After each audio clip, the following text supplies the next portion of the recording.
Welcome. You have entered the realm of Aribo's box, where voices speak, and shadows reveal their secrets. Turn off the lights, put on your headphones, and prepare to hear what was never meant to be heard. The House That Whispers, Part 1 Arrival. I never believed in ghosts.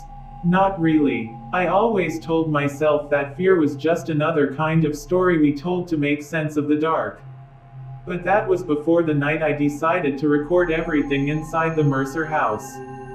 The locals called it the House That Whispers. It had been empty for nearly 60 years, sitting at the edge of a dying town that nobody wanted to remember. There were stories, of course, stories about the man who built it, about screams that echoed through the woods, about people who went inside and didn't come back. When I arrived, the last streaks of sunlight were already slipping behind the trees. I parked my car beside the rusted gates, my headlights carving two white tunnels through the mist. The air smelled like wet iron and pine. The house rose ahead of me, black, crooked, its windows like hollow eyes watching. I set my recorder on. A red light blinked on the dashboard. "This is Daniel Mercer," I said, my voice trembling slightly. "I'm entering my grandfather's house for the first time. If anyone finds this tape, it means..." I stopped myself. Saying too much felt like tempting fate.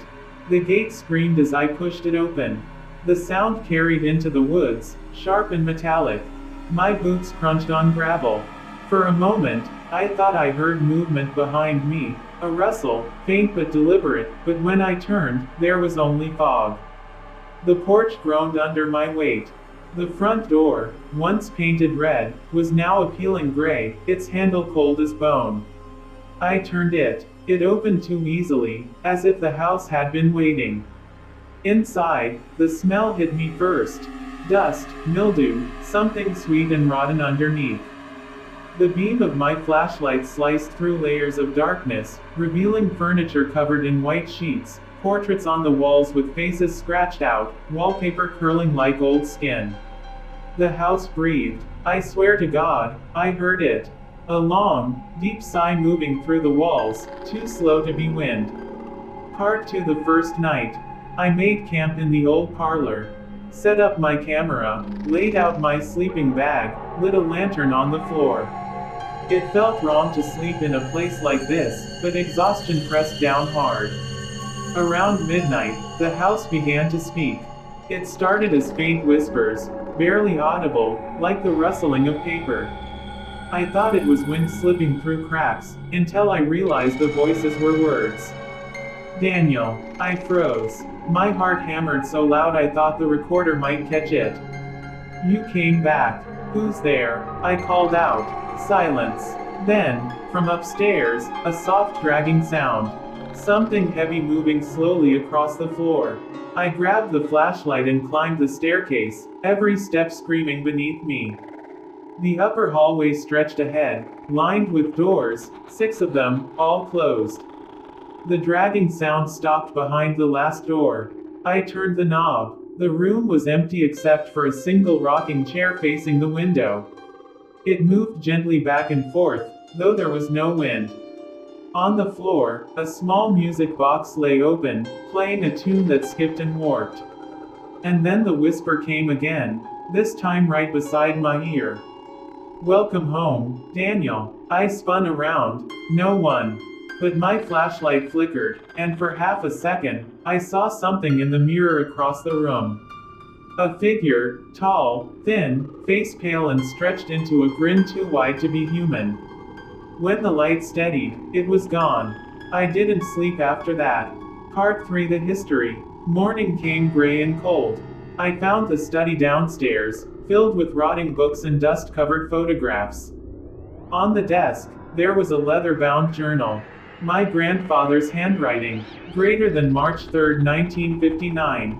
The voices have returned. They tell me things I should not know. They say the house remembers.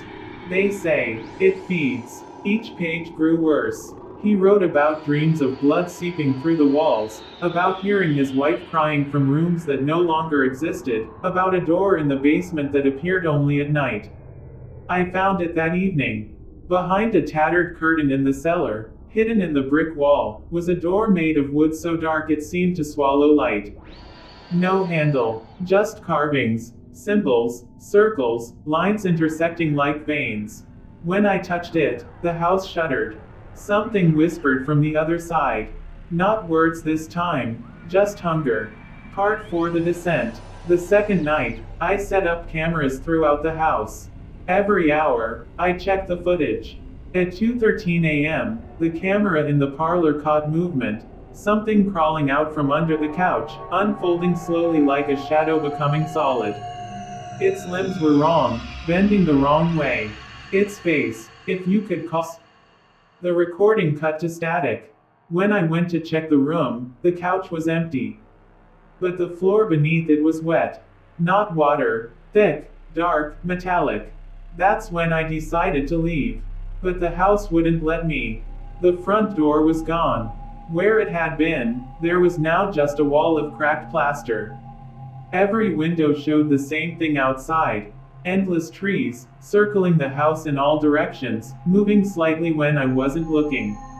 I was trapped inside. Part 5: The whispers grow louder. Time stopped making sense. The clocks spun on their own. My flashlight dimmed even with new batteries. I stopped hearing my own heartbeat and started hearing the houses. It pulsed in the walls. Slow, patient. Sometimes I'd catch glimpses of people, shapes moving through doorways, faces in mirrors that weren't mine. They whispered names. Some were mine, some weren't. Then I heard her, a woman's voice. Soft, familiar. "Daniel, please, help me." It sounded like my mother.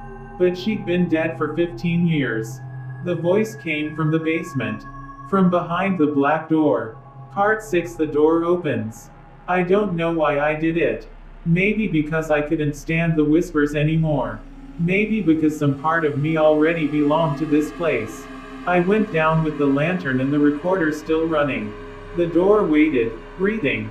When I placed my hand on it, it felt warm, alive. The carvings pulsed faintly, like veins full of light. Then it opened on its own, soundlessly. Inside was a staircase spiraling downward, deeper than the foundation should have gone. The air smelled like rust and soil. I descended. At the bottom, the walls were covered with faces. Dozens, hundreds, pressed into the stone, their mouths open in silent screams. And in the center of the chamber stood a figure made of shadow and bone. Its eyes were burning coals. "Welcome back, Daniel," it said, in my grandfather's voice. Part 7: The Revelation. The thing spoke without moving its mouth. It told me the house was built on a threshold. A place where the living and the dead overlap, where memories rot into something hungry. My grandfather hadn't owned the house, he had become part of it. Every descendant who returned would feed it again. That's why it whispered my name. I tried to run, but the floor became flesh. Hands clawed at my legs, pulling me down. Faces rose from the ground, screaming, begging me to stay. The recorder fell from my pocket. Everything went black. Part 8: The tape. They found the recording 3 months later, in the ruins of Mercer House after it burned down in an unexplained fire. Police transcribed what they could. Most of it was static. But near the end, a voice can still be heard, faint, trembling, not quite human anymore. Greater than, this is Daniel Mercer. If anyone finds this, don't come here. The house remembers. The house feeds. And now, it has my voice. After that, there's only silence. Then, one final whisper. "Welcome home." End of story.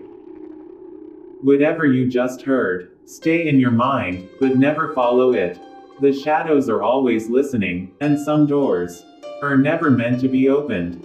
Thank you for visiting Aribo's Box. Until next time, keep your lights on.